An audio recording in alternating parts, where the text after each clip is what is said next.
Hi, friends. Welcome to another episode of the 10 Laws Podcast with East Forest. I'm the Forester of the East, coming to you today from Boise, Idaho, but heading back down to southern Utah this week. October is by far my favorite month of the year. There's something about the transitionary space. I mean, everybody likes the fall colors, and it's stunning here, and it's stunning down there with the aspen trees in southern Utah. But I don't know. I feel like the summertime frenetic energy that's at least normally there in normal years has started to wane, and we're getting into that sort of apex where we shift into the light, turning into the lack of light, into the darkness of the winter solstice. And it feels like it's that where you're crossing that apex, and there's this kind of sweetness of floating in the crispness of the air and the fall harvest and everyone. I feel gratitude is what I feel in this time of year. And I feel that amidst everything that is going on, which is immense. There is so much, as we know. And I hope these conversations and these offerings are helping you. The intention of it is always just to give you different doorways to enter into the inner sanctum of your soul, of your mind, of your heart, and for you to do the listening and the work that you need to do. And I'm here to create different architecture for that to happen, and to have a conversation, this mutual conversation through song, through words, through experiences, as we are waking each other up, and as Ram Dass would say, walking each other home. I did a ceremony concert this last Saturday on October 3rd, 2020, depending on when you're hearing this. That is still on YouTube, and it also streamed to Facebook, the East Forest Music page on Facebook. Same thing on YouTube, East Forest Music. I felt good about it. It was creatively very satisfying, and I felt like I got into some spaces that, some waves that felt really tapped in, which is always a playful space that I like to try and ride those waves when they arrive. I want to thank everyone who showed up. It was, I noticed there's a drop-off since the early March days, and certainly there's been a big drop-off in financial donations that came through. But for those of you who did donate, thank you. It means a lot. This has been a weird time not being able to do or just run the East Forest business. It is a business too. I couldn't do it the way I've been doing it. We couldn't be out there touring, which was at least 50% of my income before. And so this virtual space has its pluses and minuses, but it's been great to be able to do something and connect with you folks around the world, in Japan and Australia, in the U.S. I'm imagining our friends in the UK and Europe probably weren't tuned in the middle of the night there, but you got to watch it afterwards, which is awesome. And I do it because of the energetic gift that by giving it, I'm receiving it in the same way. So it's still good. And we're still, I'm still trying to figure these things out as we go week to week, month to month, really, about how we'll continue and in what way, I should say. I'll always continue doing what I do because it's what I do, whether it was a job or not. But I'm so grateful that it is something I can dedicate my life force and time to. So the Spores ceremony is up. So check it out. And speaking of Spores, it started to release. There's going to be another single, Deliquest, coming out this Friday. And then on the 16th, on the new moon, the whole record will be out digitally. But it's already out on vinyl. So if many of you have picked up a vinyl. There's only 300 of them. It's awesome. If you'd like to get one of those, hop over to eastforest.org, hit the music tab, and you can order a vinyl. It could also make a great gift if you're an early shopper for the holiday season. Get one while they're still around. I do have one real-world show happening, which is sort of amazing. And it's in Boise, Idaho, where I am, which is awesome. Eric Gilbert hooked me up he's sort of the Tree Fort head and the Duck Club Presents guy. And they're doing this show with Magic Sword at the Botanical Garden. It's outside. It normally holds 3,000 people, but they're going to have it be about 250. So everyone's got their pot of space. So I'm rehearsing for that now because I got to get back in the saddle for playing through big PA front of house sound systems. But I think there might be a couple tickets left. It's definitely selling quickly. So if you're in the area and you feel safe about traveling, or if you're right here, come join us. It could be could be really beautiful. So that's coming up too. This week, I have a conversation with Ted Achacoso, Dr. Ted. He is a brilliant man, literally. When I was meeting him on email, I was learning and informed that he has an incredibly high IQ and has his hands in a lot of different scientific and metaphysical and theoretical pies about wellness and, I mean, really a lot of different subjects. And so he was the type of guest where I didn't actually have to do much prodding to get information out of him. I think I asked one question at the beginning and it was like he was off to the races, and then it was just trying to like steer the ship. But I really like him, and he's very generous with his ideas and his energy. And I think if you pay attention, you're going to pick up on a lot of new information from this, and it's a wonderful ride. So, yeah. Thanks for giving the podcast a review. You can do it now. We're almost up to that 200 mark on iTunes podcast. I'd love to cross over that. It's a wonderful milestone for the podcast, which has been going on now for over 2 years. And I need to do a fresh round of outreach to guests for the show. And so it always helps. It really, really, really helps when you guys review it. So if you want to leave a written review, that's always super awesome too. And to all of our friends on Spotify or Stitcher or wherever else you might be listening to the show, YouTube, thank you for joining us. Thank you for being a part of the community. You can always reach out with questions or say hi at info@eastforest.org, or you can do that on Instagram, East Forest, Facebook, YouTube, all those other things, East Forest Music.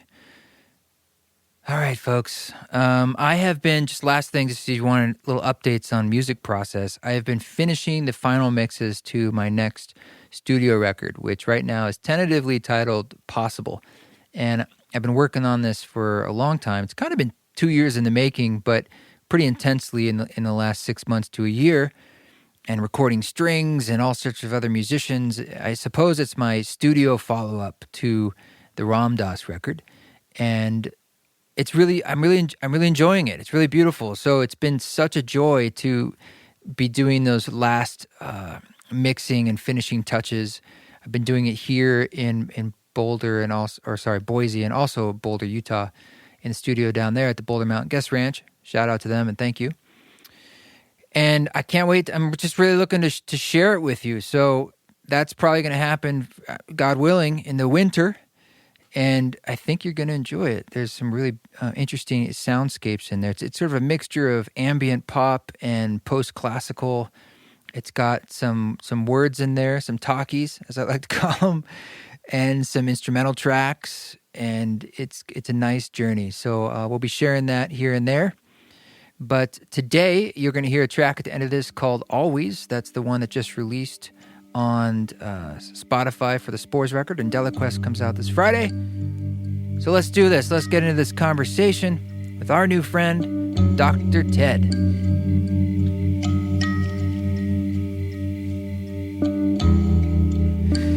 Thanks so much for spending some time with us, and it's a pleasure to meet you. And because I'm meeting you, and I know maybe some of our listeners are too, it might be helpful if we could just start with, if you could give us a little bit of background about who you are and what you're up to, and then I have some questions from there. I'm sure it'll get us into a good conversation. Yes, if you're looking for academic credentials, that's a little bit long. I was a college graduate at 18 in biology. I was a doctor of medicine at the age of 22. At 25, I was a professor of neurology, interventional neuroradiology, and pharmacology. At 28, I was a professor of medical informatics. And I wrote my first book on the biomathematical modeling of consciousness in the brain when I was 30. And I run my first company on distributed systems when I was 35. And at the time I was asked where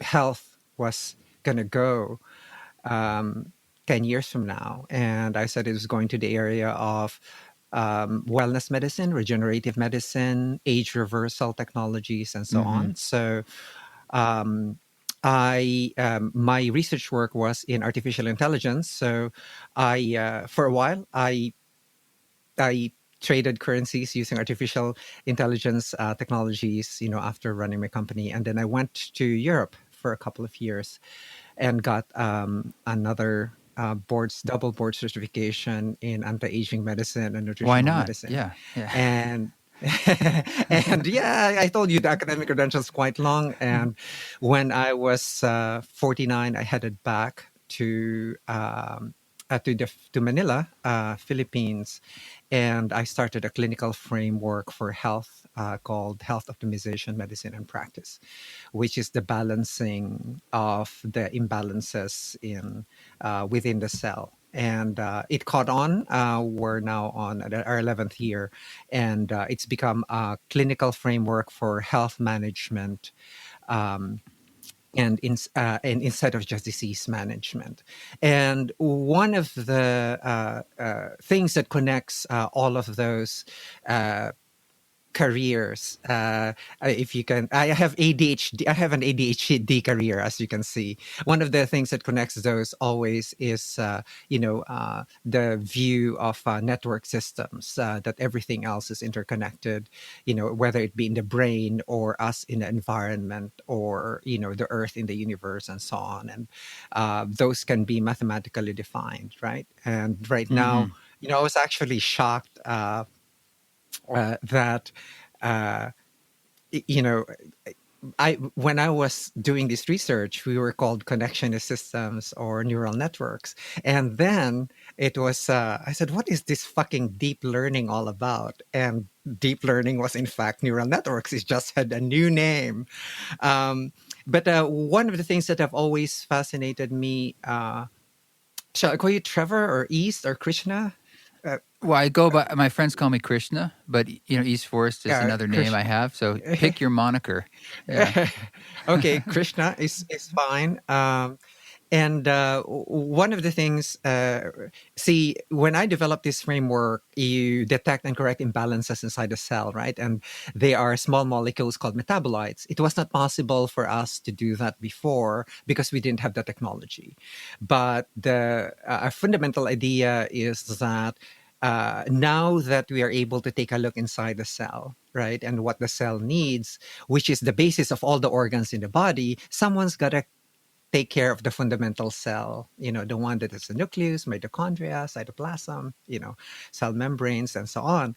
And in the course, and this is the thing that's interesting to your audience, is that one of the questions that came up that was so difficult to answer was that, okay, you're after balancing the imbalances, so how do you fit this the spiritual health in the health optimization medicine framework? And I thought for a bit, and this was a psychiatrist who has taken, over 100 ayahuasca journeys. And I said, DMT is a spirit molecule, right? And I said, well, then I said, lack of spirituality is lack of DMT. So let's call it DMT deficiency syndrome. So if the person lacks spirituality, just give him some DMT. You're gonna be fine. Problem solved. Okay. Yes. And he said, "Oh my God, that's so nice. Can I use that?" He said, "I'm gonna attribute it to you." But it got me into thinking really with a lot of the consciousness research that was done, because when I was first entered the lab of Dr. Yamamoto, who was the founder of the entire field of medical informatics that we have today, right? He asked me two questions. He said, "Is consciousness computable?" And I said, "Yes." And I said, "Is beauty computable?" And I said, "Yes." And he said, "In this lab, you only get to answer one question." I should have chosen beauty, Krishna, because I would have made a lot of money there and not answer consciousness. But it was really.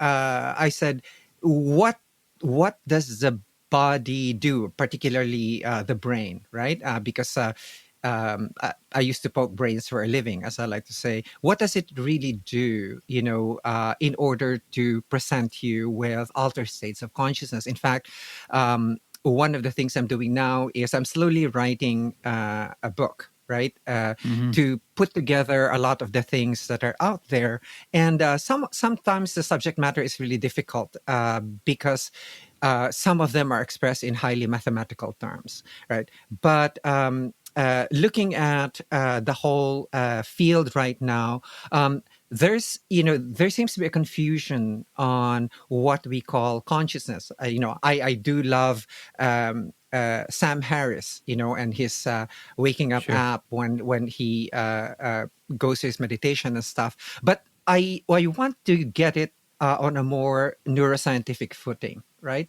And there's the work of Carl Friston, who is in the short list of Nobel um, uh, winners. His name has cropped up there. But his work is difficult in a sense that it's highly mathematical and probabilistic. But he's essentially putting out there that there's a model that first you have to prove that you exist, right? So there's a principle for existence before you actually can even discuss what is alive and then what's conscious, right? And so that goes for a lot of things. We usually confuse what's being alive for what's being conscious. But in neuroscientific terms, if we just discuss about human consciousness in general, you see that there is a phenomenon called wakefulness. You're either awake or asleep, or you're anesthetized or not. And that's the wakefulness definition of consciousness, right?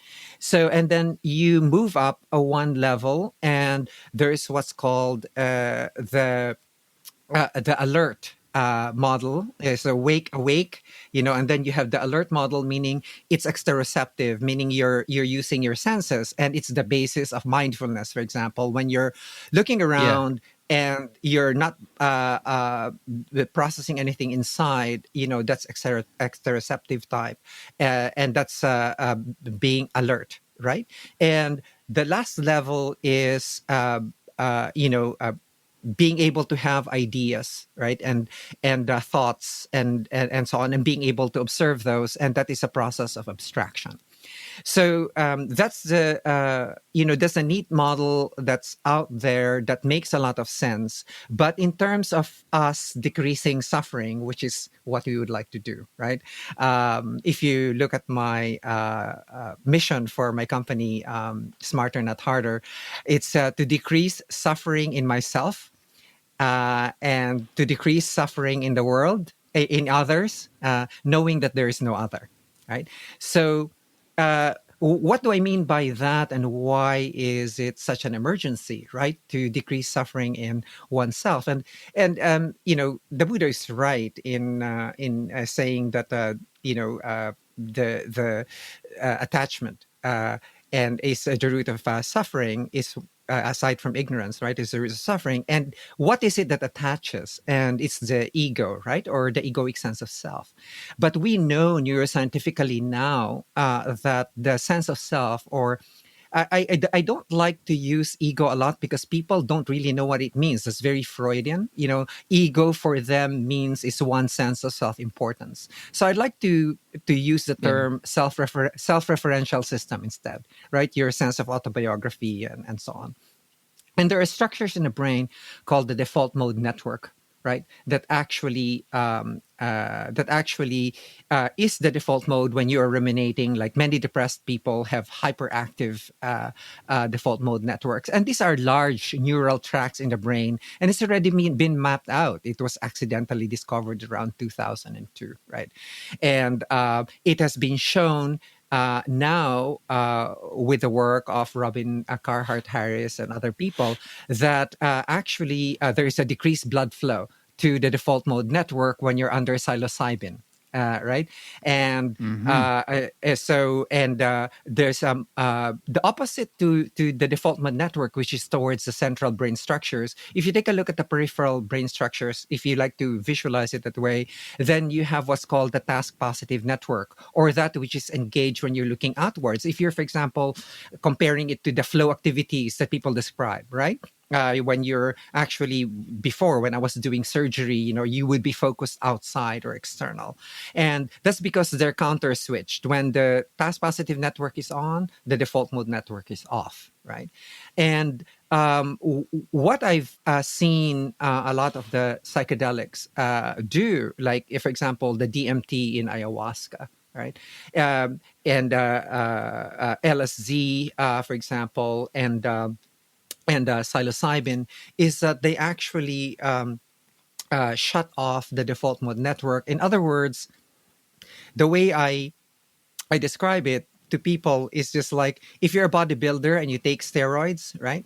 You basically still have to do the work, but it helps you, right? And this is like, these psychedelics are like the steroids for your mental gym. It allows you to see the illusoriness of the self. So it shows that the self, or the egoic self, is just really an illusion that comes up.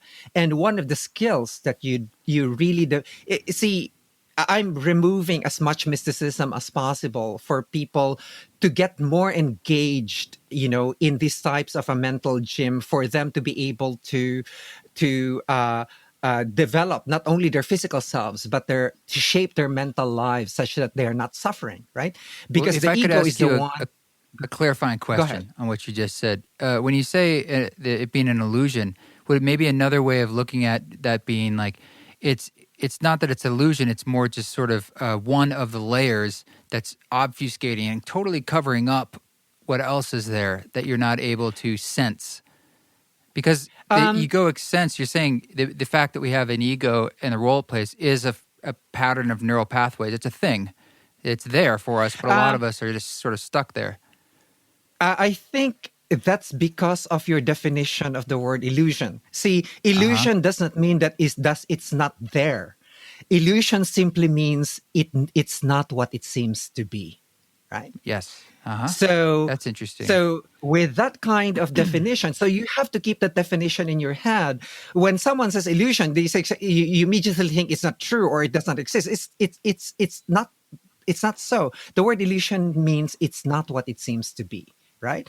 It only is it's not actually the central controller of things. It only seems like it's a central controller of things, because when all of those are activated, like your medial prefrontal cortex, for example, or posterior cingulate cortex, when all of these things are activated all at the same time, then you know that the default mode network is up, and it seems that there is a central conductor, or something that limits all of the things that are outside you in order for you to be functioning here. It has an evolutionary purpose. Don't get me Sure. wrong. And the way Ram Dass puts this really is, we have to recognize the ego is really just a series of roles that we take, right? I'm the interviewee now of Krishna, and I'm a doctor later, I'm a teacher later, and so on. And it's a series of roles. And he has in one of his lectures, he actually says you take your roles lightly, right? You dance with your roles lightly, because it's not you, or it's not your identity. And many of us mistake that for our identity, right? Instead of being the pure awareness that we are, and so on. We essentially, the way for those people who have experienced lucid dreaming, when you wake up in your dream, it's the same feeling that you get when you lose the sense of self, or the ego, is something like lucid living. You wake up and realize that you are in a dream. Leo Hartong actually wrote a book called Lucid Living, and it's actually very apt because it's basically you're basically transposing a lucid dream experience to a lucid living experience, and it's a different experience altogether, right? And the skill that you are able to get, like for example, you use psychedelics in order to if you haven't experienced what it is to lose one's ego or oneself, then you take a high dose of psychedelics, right? Somewhere in a country where it's legal, and someone who knows what he's doing, right? And when you do that, you will experience what's called an ego dissolution, right? Whether you take ayahuasca or you take psilocybin, you will experience ego dissolution. Now, the key there is to bring back that experience, and actually remember it such that when you're doing your meditation, you're able to actively become aware of when your ego begins to arise. And it's really very simple. People think that's a complex thing, and I tell them it's a skill, right? It's really very easy. When your attention gets hijacked by a thought or an emotion, that's it. You're fucked. Your ego is already there, right? Because you're fully engrossed. And the example that Sam Harris gave, which is really very apt, is he said, you meet a friend and he says to you, "I can't believe you did that to me," and at that moment you go, what did I do to you? You become immediately sucked up by the egoic response, right? But someone who's trained will actually see the ego arise, or the illusion actually come up, right? And actually posit a non-reactive response, or a more responsive response. Yes. Yeah. But you must realize that the content of your consciousness and the witness are one and the same, right? And that's the basis for a non-dual practice in meditation. Yes. You must realize that, I know that people like to do the ocean to the wave type of metaphor, right? For this, the waves are your thoughts, emotions, etc. And sometimes you think you're the wave, but I'm a more of a three-dimensional thinker when it comes to these things. And that a tornado is actually made up of the same air that's around it, right?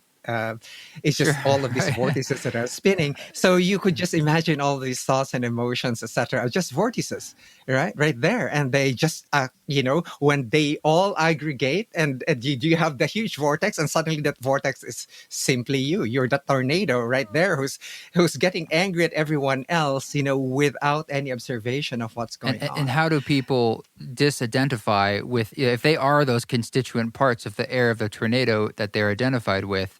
What are techniques that you can use to disidentify, to get more into that plenum state of awareness, the larger state of our being? As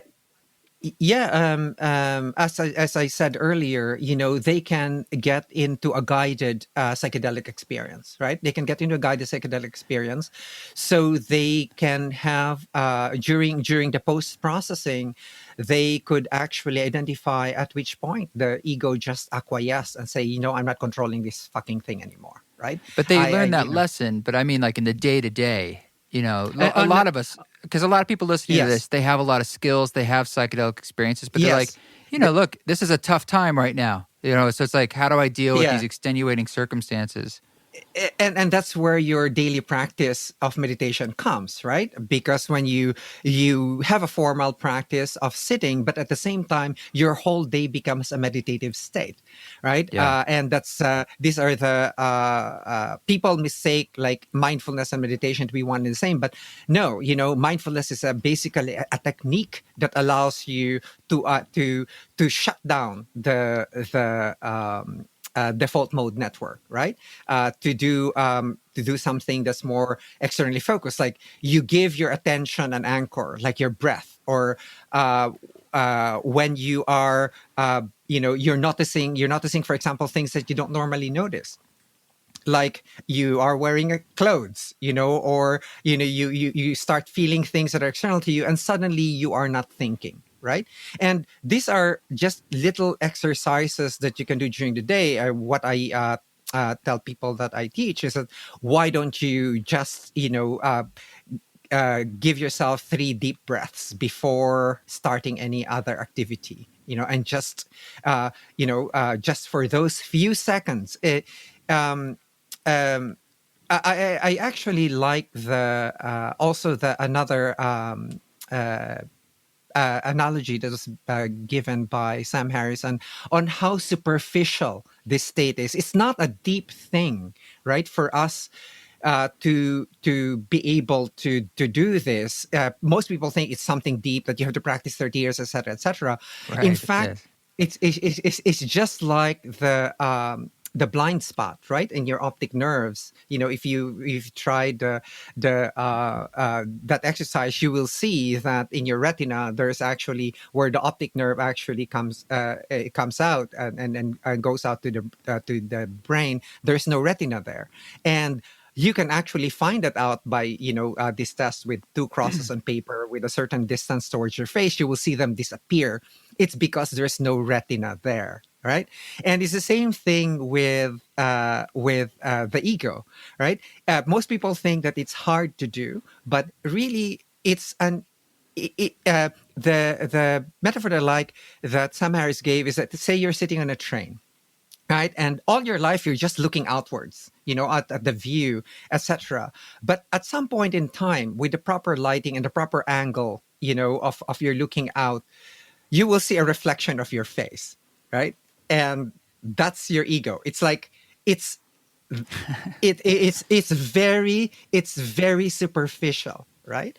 And so the shift, for me, it's there's a book by Adyashanti, right? I think it's called Shift into Freedom or Shift into Joy or something like that. But it's a shift in the way you become aware of things, right? It's not exactly a perspective shift, but a shift in awareness. You are aware that what you're seeing, what you're hearing, is occurring in the same space as where your thoughts are arising, as where your emotions are arising, and where your speeches are coming from, and so on. They just form one sphere of awareness that's just all there. And these little exercises of just calming yourself down, putting yourself in parasympathetic mode, would help that. Another way of doing it, Krishna, I don't know whether or not you have done this practice, is to microdose your psilocybin, right? Yeah, I've tried all Um, sorts of things. yeah, Yeah. microdose your psilocybin or microdose your LSD, right? And you will see that during the day, you're a little bit more selfless, right? There's a lot more creative ideas because the task positive network, or the parts of the brain that don't normally communicate, are communicating, right? What And role does that play in health? Because you mentioned that at the beginning, like how our health is connected to these states of mind and the choices we yeah, make to create them. yeah. Much of what we have developed as a world is a parasympathetic world. It's a go, go, go, artificial light, electromagnetic frequencies, all of these kinds of things that we have developed. It's a go, go, go type of world.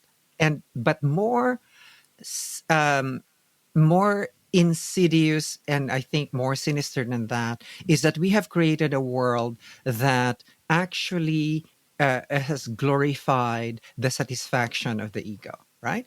You created Facebook and Instagram, etc., and people like you, and so on and so forth, and you have your Yeah. followers, and then you begin to have the egoic external validation of all of these things, right? So that kind of world is suddenly, if your habit is actually looking at your feed in the morning, and people didn't like what you said, your day will be fucked, right? I say in just in a practical way, right?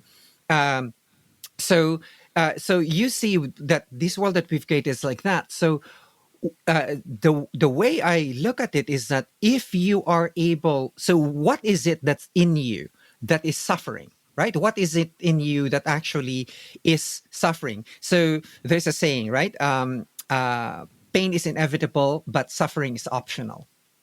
So the suffering Right. happens when someone owns the pain, right? When someone owns the pain, then someone is suffering. But if the pain just arises, in that sphere of awareness, then it's just pain that's arising, right? So you can be in equanimity despite being in physical pain, right? So the ego is the one that does all the want. Like I want this, and therefore, and that's why I say there's an emergency for us to be able to do this. It's because it's the ego that wants more profits, and therefore I will pollute the oceans more. And it's the ego that wants more profit, and therefore I shall use child labor. It's the ego that wants more, so you don't have time to spend with your kids, and really spend quality time with people that you love and who matter to you. It's because of that egoic want that drives you, right? And what does that do to your health? It just drives you to more to sympathetic overdrive, right? You're never able to relax because it always wants more, and more. And if we are able to say, well, okay, here it is that illusory part of you that has all the wants, is the experience collector. I want more of this and more of that and more of that, right? And if you're able to put that out, then it becomes less reactive, right? It becomes more responsive rather than reactive. So instead of you didn't get the contract, that contract would have bought you the car that you wanted, and so on, right? And you get absolutely stressed out. You've worked for that contract, and so on and so forth. But if you see that, what is it in there in your system that's really doing the wanting, right? What is it that's actually attaching to all of these things? And you can see that it's just another arising in your consciousness, and therefore you begin to say, okay, there's the desire. I could see it and identify it, but it's not me. And when you do that, then you begin to relax to what is. I mean, Ram Dass was big into relaxing into what is, right? And it's not just about present moment awareness, but it's relaxing to what is. Everything that is around you, you relax to it, because these are all, as I like to say, everything that we see around us, everything that we hear, these are illusions anyway, right? They are reconstructed by our brains. They are reconstructed by our brains and presented to us. Whatever is out there is however they are. It just looks to us that way because that's how our senses afford us to look at them, right? And all of these other circuits and structures in the brain, this is what they give us. And this is sort of like, the word that has been abused is qualia. This is, your subjective sense of experience of things, right? So that's the reason how these things affect health, right? Then suddenly you are able to see who is getting stressed. Is not your real identity. Who is getting stressed is actually your egoic self. And then if you realize that that's illusory, then you could actually change the way you are actually, instead of reacting to the environment, you respond to the environment. And then your sympathetic overdrive dies down. And it's better for you because your stress hormones are not kicked up in a chronic way, and you won't have chronic inflammation, and you will not be prone to chronic diseases, right? So, the egoic self is part of this spacesuit we're in, and I can see how it can have a deleterious effect on our health because of that sense of desire. But I also want to ask you, because I think sometimes desire itself in some ways is the engine that keeps a lot of it moving forward. The idea of progress and growth, the soul's journey and growing on some level is tied to that desire to return to God, for, I'm just going to use that phrase, or the desire for anything, just saying, I could do better, I could give more even, I could serve better even, as a form of desire that serves a role.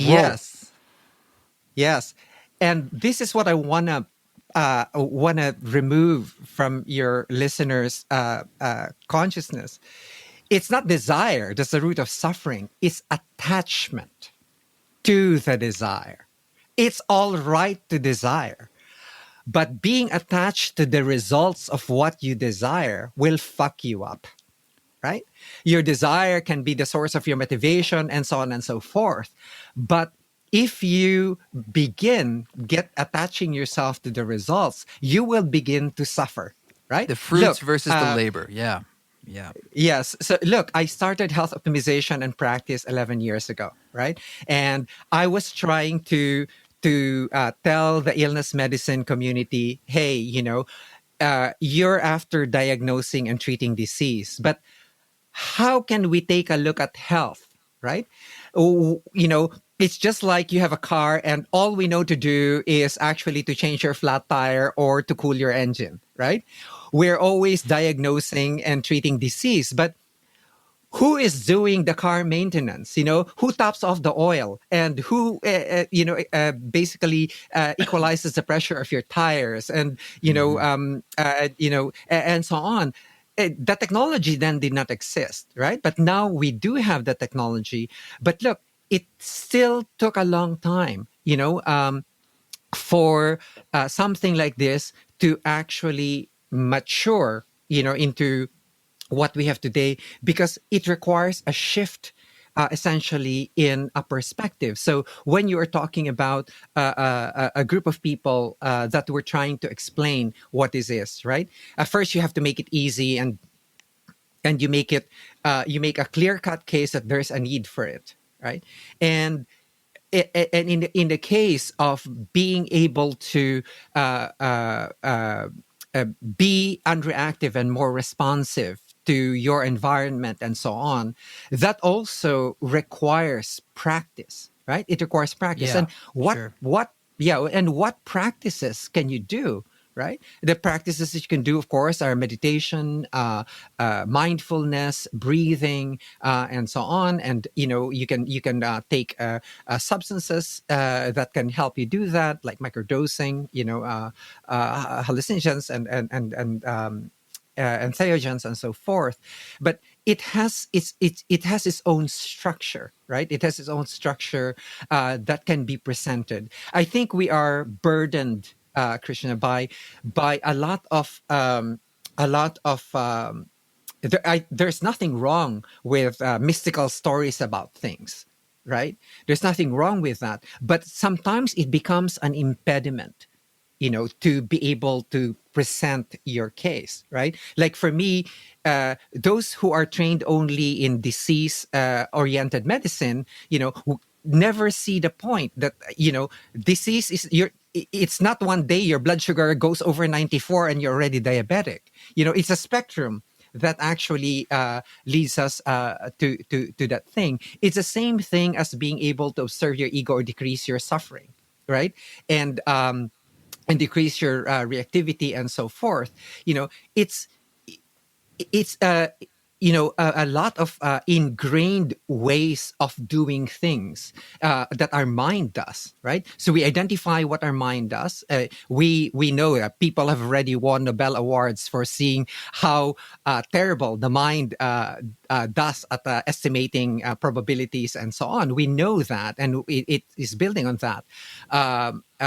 And when we make decisions and so forth, it's what we're doing here is making ourselves aware that this is how we're programmed, right? This is how the brain is programmed. And being able to see clearly how the brain is programmed will then allow us make better decisions about how we respond, about how we treat others, about how we engage in the world. I don't like the term, when people say I hate myself, I don't love myself enough, and I ask those people, exactly what self is there, right? Uh, exactly what is that self, and that is the egoic self. That's right there, right? And so you have. That's why it is described as an expanded consciousness, right? When you're able to go beyond and see beyond the veil, or the veil of the ego, or to pierce the veil, as they say, is to pierce the veil of the ego, right? Is to be able to look beyond that and see that it's that which has prevented you from seeing all along. And it's not, it's not like you are going to get this overnight. It's just like any other practice of a skill. You have to do it every day, and Of every course, moment yeah. that you have, and so on, and until it becomes integrated into your life. One of the things that you can do, for your listeners, is one of the things that you can do is, when someone asks you the question, before, no matter how mundane or how difficult the question is, before answering the question, just ask yourself a simple question, just automatically, like, who's really answering this question? And then it will I like that. basically, but yeah, put a lot of things in context. And it's what I say, to my students, is that if there's a who in there, you know that the ego is up, right? If there's a who in there, you know that the ego is up. It's not bad to have the illusion of the ego. As I said, they're important for the roles that you take, but you must realize that they are roles that you take, right? You are expected to behave one way as a doctor, you are expected to behave one way as a teacher, and so on and so forth. But at the end of the day, it's not you, you know. And that's the beauty of the whole exercise, is that you're not identified with any one of your roles. Yeah, you do your roles with your expertise, right? And so forth. But at the end of the day, it's really just one of your roles, and you're aware that you are actually playing those roles, right? In a play. In the grand Yeah. scheme. I want to go back to, you brought up at the very beginning some work you've done with AI, and it made me. I had this discussion with my partner the other day, and we were thinking about social media and the way that algorithms are creating further and further focusing of reality tunnels of what we see and what we learn, and how that actually shifts our concepts of who we think we are. Like, we actually think we're making the choices, but we've actually started to program ourselves through this algorithm that's getting us to start to believe other things and make different kinds of choices. And then we start to see increased polarization in our society. And it made me think about, people say with AI about a singularity where, there'll be this point where there's this consciousness that arises. And I started to think, like, what if it's already here? It's in all these different algorithms that are learning and learning, and they're getting closer and closer to starting to actually create, like, we're being influenced already. We know this, but a lot of us aren't very awakened to it, the effect it's having on society. And it's like a snake eating its own tail that we've created. Like, that the AI that we've created and how it works in social media is changing the way we think without people really accepting what it's doing to us. If, I have the opposite point of view to that. It's sort of like opposite, right? For someone who, and this is coming in from my point of view from cognitive neuroscience. I spent 7 years in a cognitive neuroscience lab. Our brain is actually wired for stories, for conspiracy theories. It's wired for that because it's evolutionarily advantageous for us, right? A lot of our biases, a lot of the heuristics or the shortcuts that we use in thinking are there because they allowed us to survive and reproduce as a species. Okay, so that's the evolutionary point of view of those. What is essentially nefarious that's happening now is that the people in social media do not know that this very same um, uh, mechanisms that have been put in there by evolution, including social altruism and all of those kinds of things, uh, all of those had been placed by evolution because they have some evolutionary value for we that adapted us for survival and production. But the nefarious thing about it is that we are exploiting those very same mechanisms to change the minds of people without them knowing it. So Right. the mechanisms for manipulation are already there, right? It's just being exploited by AI. Right? It's just being exploited by AI. So we know, all of these things are already have already been studied, right? And as I said earlier, Nobel Prizes have been given for them, but the public doesn't know, right? It's not in general information and so forth. If you are not, for example, a student of evolutionary psychology or evolutionary biology or game theory for that matter. But all of these mechanisms are in place, and all AI is doing is exploiting those mechanisms within us, right? Exploit. So in effect, we are actually being pushed down to, in the words that you're using, a lower form of consciousness or a lower form of awareness, right? Because now you are the simple way to remember this is that this is how our brains work. Basically, according to Kahneman, right? There's a system one, where you're thirsty and you're going to look for a drink, right? And system two would say a thirst for justice. So you see how these two systems are actually overlaid with the way we're thinking. But these are evolutionarily and socioculturally evolved right within us. And so what we're doing now is we're actually, for example, there's a lot of conspiracy theories out there because as a group, as a group of humans, we actually uh, uh, stayed coherent because it is better to believe in a story, that would either harm us or kill us, even if it's not true, right?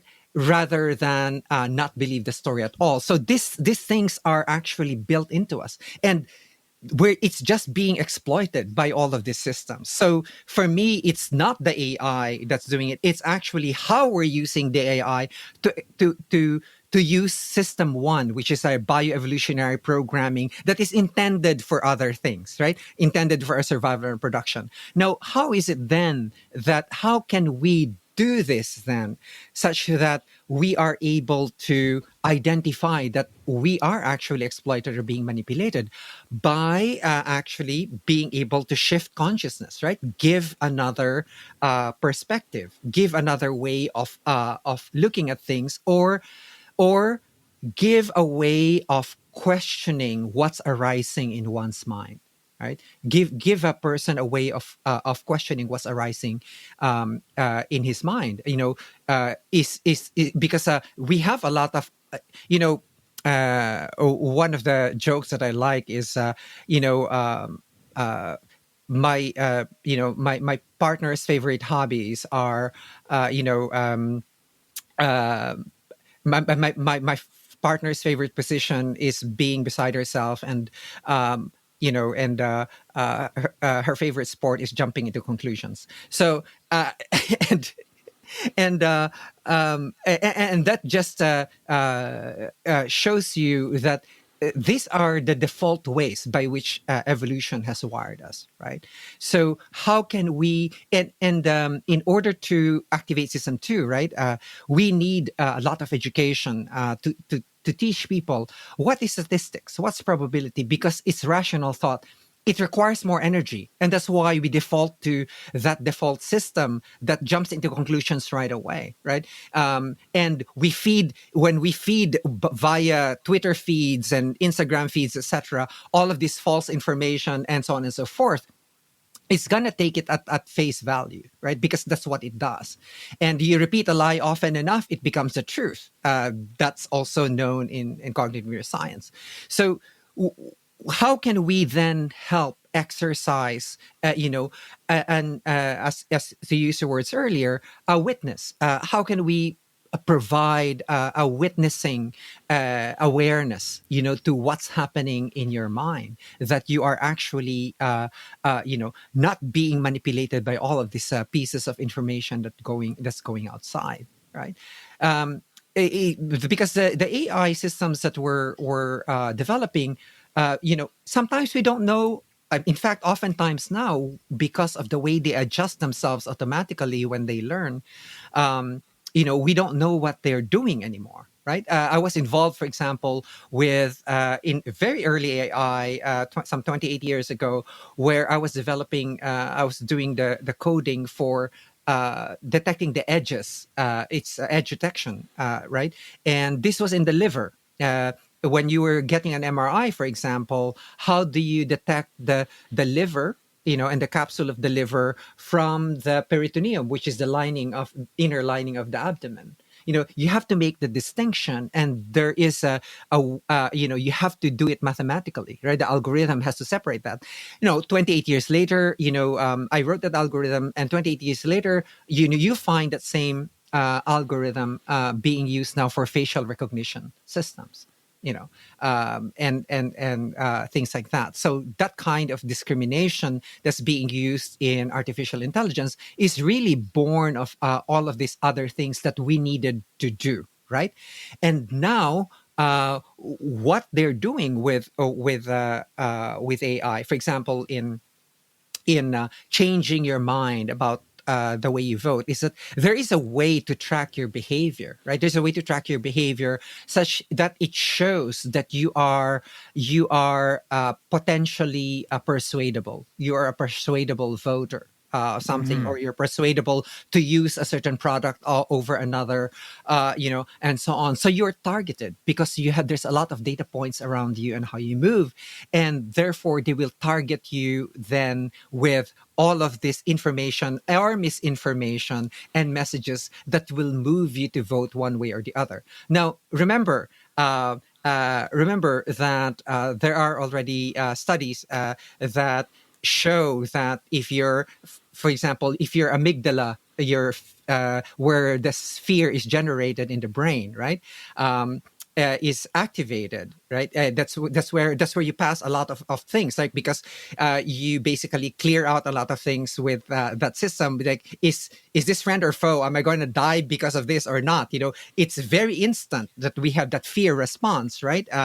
No matter how much it's expressed, right? And they've already shown that if you have a bigger amygdala and you're more sensitive to all of this sudden sounds, and you're easily surprisable and fearful of things, then you're likely to vote more conservatively. So the structure of your brain, you don't even know it, right? And this is what I'm saying, you don't even know it, that you might think that you are voting because you have decided on some things already, right? Or Yes, you that's my are point. deciding on Yeah. a product. Yeah, you're deciding on a product because you're basically being rational about it. But there are certain things with the way the brain functions and the brain works, that uh, that actually subconsciously, or even the better term is unconsciously, has actually led you to that same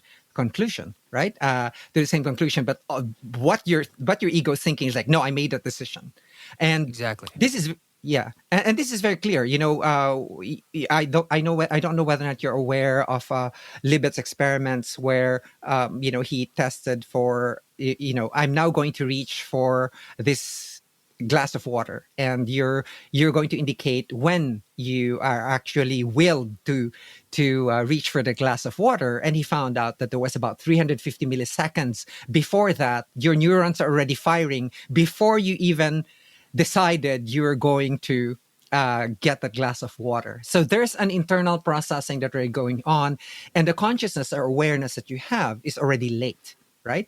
And for me, it's the same thing as, when you are a batter, for example. There's a reason why you practice and practice, because there's a lag between the time that the ball is flying and you are positioning your hand for the bat, and so on and so forth.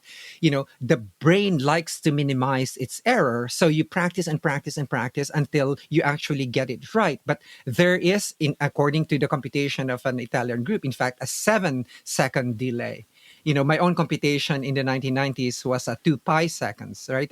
Delay from the time that you are actually become aware that you're going to do something, that you are going to will something to happen, right? So what does that mean for us?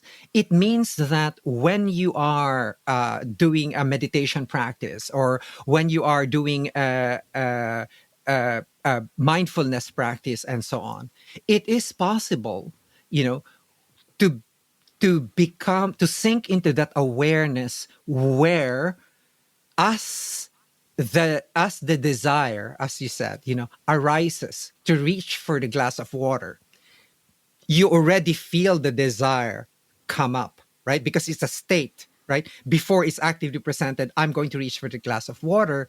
It is possible to train yourself to become sensitive to that unconscious space, right? And that's the goal.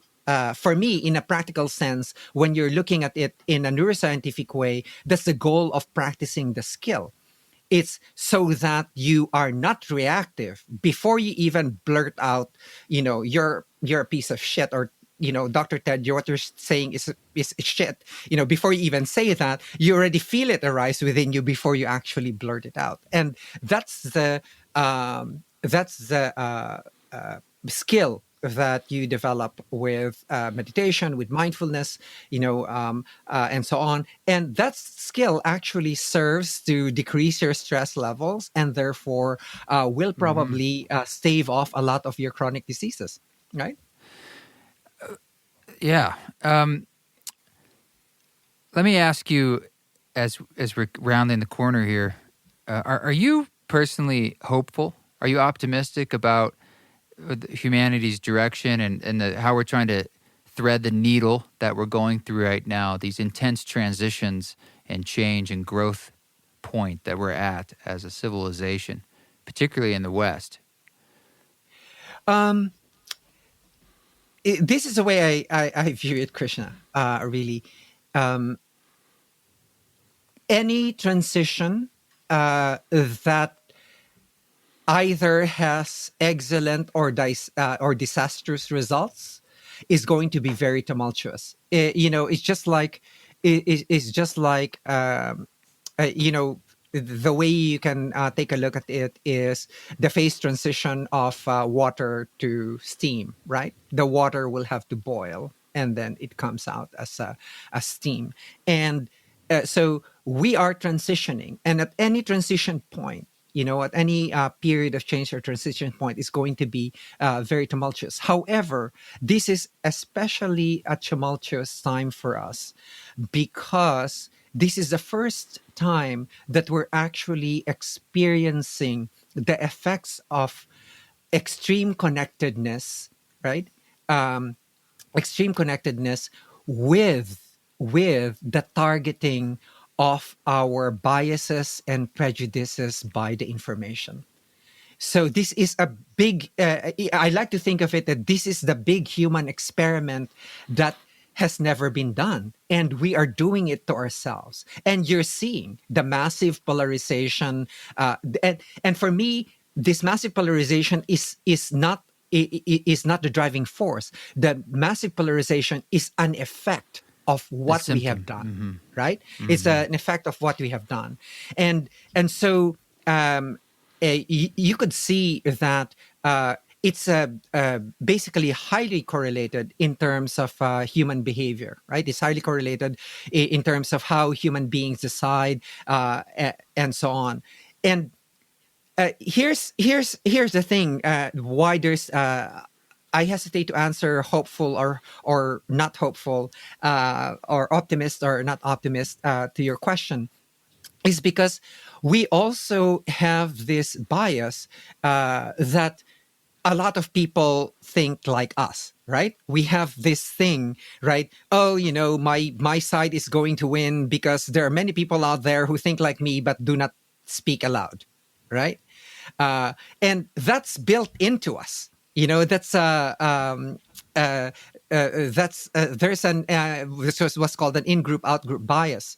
That's built into us, and that's why I was saying earlier that it really behooves us to study how we're wired and how we behave alone or in groups, evolutionarily, and how we make decisions, because that's what's getting exploited right now. So we, much as what we have done here is exploit basically a lot of emotional buttons, right? A lot of emotional buttons that is really push button because emotions are the ones that push you to vote. Emotions are the ones that push you to move you to is emovere, right? To move to do certain things. It's harder to take a look. It's easier to take a look at yourself and of your family and of your loved ones, and it's like that's me. You're right. It's a more selfish position to retain my job, to do this, just for my church group and so on, and it takes another level altogether to think of society as a whole and what's good for it, to shelter the homeless, to feed the hungry and so on. That's another level of consciousness altogether. And then it takes another level of consciousness to say, hey, this is our one and only planet at the moment that is our home. Here's where we are as human beings. We're only one species on Earth, right? And what's our place among the species? We're destroying, a lot of our habitat, our organic spaceship. We're basically destroying it very rapidly, and that takes a different form of consciousness, right? So you begin by a certain sense of selfishness, you expand it to the society as a whole, and then you expand it to the world as a whole. And my question then, in terms of answering that question, is really, if I attempt to answer the question, where are we in terms of expanding that consciousness, right? Where are we in terms of expanding that consciousness? If we continue only doing things that are good for us but are not good for everyone else, and if that's the majority of us, what hope does the species have, right, for the future? So, in terms of that, I am nervous. Is my answer? I am nervous as to what is going to happen, right? Because either way, either it becomes, an expanded consciousness or it becomes a contracted consciousness. There is going to be a massive unrest among people, right? There's going to be this anxiety. And as you know, since 4 years ago, the number of prescriptions for anti-anxiety drugs has increased and still increasing in the United States. But my point is that whichever way the phase transition goes, there will be unrest either way. So I think the big thing, Krishna, that it really resonates with me in terms of all of these things that we're talking about is how connected we are, not only to each other, really connected to other species, connected to the earth, and connected to the universe that we're in, right? And so when are we going to have a consciousness that expands that network from just our own, or even just our own species? Right now, if you belong to another country, you're not human. So it's kind of that's very bothersome for me, right? That's very bothersome for me, because where is the expansion of consciousness that we wished we had, right? And so people like you and other people, you try to do this, right? You try to expand other people's consciousness. You you try to or you develop music that can hopefully do the same things that psychedelics can probably do, to expand your consciousness, feel your oneness with the universe, and so on and so forth. We need more of this, right? We need more of these kinds of things that make us feel, the thing that I like to remind myself every morning when what I call the history of the universe meditation, how to meditation, is I imagine, nothingness, then the Big Bang, and then the evolution of the galaxies, etc., and then the solar system, and then the Earth, and then the evolution of life, on Earth, and then there's man, and then there's me, and it's like, what problem do I have? Right? I really don't have any problem when you always remind yourself of that point of view. And we don't have that point of view right now, which is scary, right? We Yeah. don't, and that's what's scary, is we can't pull back and see. It's because everyone's self-referential system or egoic self is actually the identity. Is his identity, right? Your political grouping becomes your identity. Your choice to follow someone or someone else becomes part of your identity, and so on. And with the way we're giving feedback, right? The dopamine hits that we're giving each person, we're actually strengthening that egoic power of people. So I'm wondering if there's any other way, by which we could actually, you know, allow these people to see more of, hey, really, all of this, take a look at how all of these advertisements on TV are manipulating you, right? um Yes, it's important. yeah, and the biggest thing right now for me, my biggest issue at this time, is actually how misinformation, um because they trigger in you certain emotional states, etc., how misinformation actually misguides you, right? Because I receive, a lot of misinformation, and I'm really hated by groups that I belong to, because I always put out a fact checked. Someone puts in, oh, this thing happened and so, and there's this fact check that I just put. I don't say anything, right? And people still hate me. So for doing that, but and that's the kind of vigilance I think that we need to exert at this time. At these times of transition, right? For your life, even in your life, when you are transitioning, say, from one career to the other, or you are transitioning from one state to the other. You used to be young, and now you realize, that you're actually already old, and so on and so forth. There is this period of instability, and that's the reason why they call it a midlife crisis, and so on. And the transitional phase is something like that. So I don't expect us to, whether or not something is decided one way or the other, Krishna, I don't think we're gonna stabilize very quickly. There is that Yes. period of tumult that's gonna come up, however Mm. the coin goes. Mm. Uh, you know, that's just how Well, I see thank you. things. Yeah. Yeah, no, I appreciate that. It's a very it's a great answer. I mean, we're getting to the point where we're going to need to close based on time, but I don't want to leave people to say with the feeling of just tumult.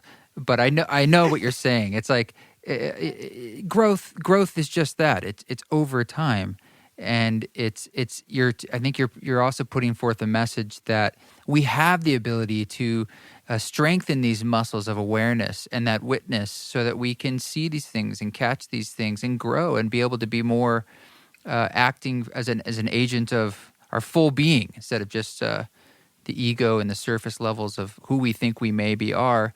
And I think a lot of people are growing into that. Many people on this planet, as we meet these folks, it's just sometimes that the people who have a lot of the power maybe aren't, and it might feel like it's everybody, but it's sometimes like the powers that be are driven so strongly by those egoic concerns that it can take over and feel like it's the whole planet.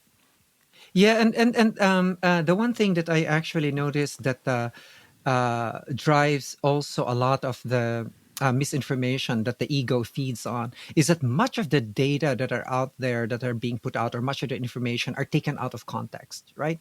Right. The especially the younger ones, the younger generation, they don't bother to read the original sources of where the information comes from, Well, they don't trust right? it even. They'll say, even if Like, I like did, they'll say it's not true or it's yeah, not, it's fake.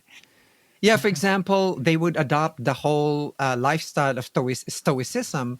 And I said, have you actually read about Stoicism? Where did it come from? Why was it? And what's the cognitive bias that's actually active in Stoicism? And there are all of these things that because of Twitter and its bite-sized chunks of information, we lose the context of a lot of things. Just like today, I sent out to a group of people that I was teaching. I said, I hope you learned about Albert Camus and the myth of Sisyphus in philosophy 101 in college. Apparently they don't teach this anymore, right? And you see references to this in current literature, and the people who are reading it don't even know, don't even know about absurdism and existentialism and all that kind of stuff. They don't know how it's different from nihilism and stuff. So if you are in that state where the information that you're getting is not even is all out of context and skewed out of context, plus the AI appearances of deep fakes, just to Yeah, it's a whole nother thing. yeah, it's a Yeah. whole another level, right? Yeah. Then it actually is becomes a very confusing time. But um, I have a suggestion for you, Krishna. I don't know whether or not you've ever tried microdosing ketamine. And Yes. Well, not yeah, sort of. My partner is a ketamine therapist. yeah. So she leads ketamine assisted therapy. Oh, fantastic! In the Yeah. see, it's the one is the one I've had ketamine assisted therapy, and it's the one uh, atypical psychedelic that for me where music actually works best.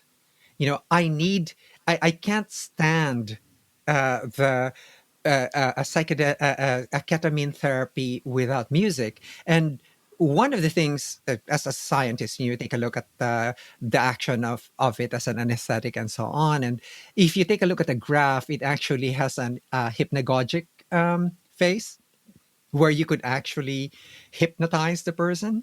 So my suggestion to you is, if you can do it, what would be great would be to time the music such that to tell the client, to read out with his own voice, what he would like to hypnotize himself or herself with, right?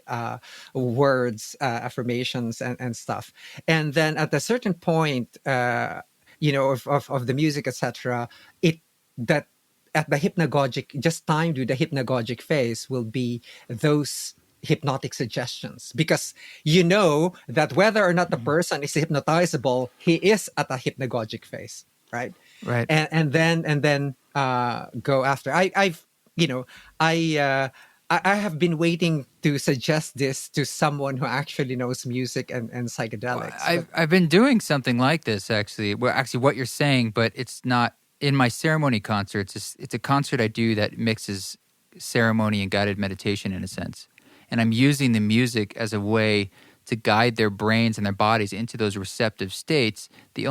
And then I'm hoping that they can access what they want to choose, what kind of seeds they want to plant in themselves, and I have them write it down, and I have them. The ritual itself is a way of sort of codifying that in their own brains and bodies. So the music is the mechanism by far that is helping them to get into this relaxed, open state. And I made a record called Music for Mushrooms, a soundtrack for the psychedelic practitioner, and that's for psilocybin to guide this experience and help amplify it. And I've been yeah, considering making one for ketamine because I have an album coming out in next month called Spores that's perfect for ketamine. She's been using it. I've used it. and I'm like, wow, it's a truncated version of the Music for Mushrooms album. It's an hour long. And so I Mm. might now make one that's specifically for ketamine, specifically for therapy, because I agree the music is a very powerful vehicle and has been for thousands of years in any form of ceremony. The music is the central element of ceremony. Yeah, I developed. I think you know that I developed a pharmawaska method for DMT, right? That doesn't use the actual vine, but uses a reversible liver inhibitor plus the DMT crystals. And so on, and the journey is just as long. It's about 5 or 6 hours, but it's clean because I couldn't take the vomiting. I know it's part of the lore to vomit, but my genes say that, and the reason I've taken it many times and I've always like I was gonna die, and I don't have the proper enzymes to actually take out the liver inhibitor, which is a permanent inhibitor that is in Banisteriopsis caapi. That's why I developed my pharmawaska. My friends call it achawaska. Um, because Wow. I've basically considered the dosing, etc. But what I do in my journeys is I just play the Icaro, and I know that you have developed the music for mushroom journeys, right? I'm a lightweight when it comes to this because I don't have the proper liver enzymes to actually break down psychedelics. So the effects on me of 500 milligrams of psilocybin is equivalent to your 5 grams or 2 grams. It's crazy because I don't have the Wow. necessary enzymes to do so, right? But it would be nice to have a specific music just for the mushroom journey. Yeah, I'll send you a link. Yeah, that would be great. But even more so, I think, and I'm always thinking also, Christian, is in terms of the clinical applications, right? We know that psilocybin is being tested right here, city next to me in Baltimore, right? And you helped curate some of their music, I believe, for Yes, some of those studies have been using my music, and yeah, Robin Carhart Harris was on this program, and they've used it. And then I also yeah. work with some different organizations. There's a company called Wave Paths that's working on some applications of biofeedback and music for psychedelic science. But there's a lot of this out there now where people are exploring Yeah, it. But I did yeah, the psilocybin stuff just because no one was doing it. yeah. It's just odd for me that the one place, the one atypical psychedelic, where actually I need to have a specific kind of music. It's not even in my pharmawaska or in a mushroom journey. It's actually the one that affects me most is in ketamine. I need to have that music sort of like as a guiding thing. Otherwise, Hmm. I I get very diffuse, right? In terms of the experience, it's as if in the other places, the music is there, but does not guide the experience. It's like it's the molecule that guides the experience, but for some reason, for me, with ketamine, it's the music that guides my experience rather than the other way around. Yeah, So well, you're preaching to the choir. So, but it's interesting to hear. I appreciate that. Those two yeah, cents. Yeah. yeah. Well, yeah. Go ahead. No, no.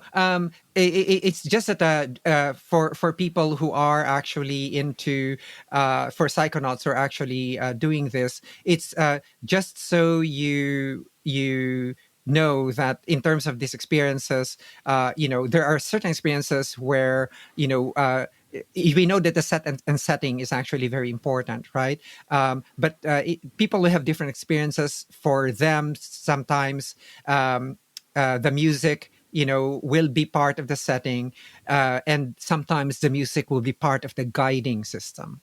And for me, there are certain molecules, as I said, like ketamine, that actually does the guiding in terms of where the experience goes, rather than the other way around.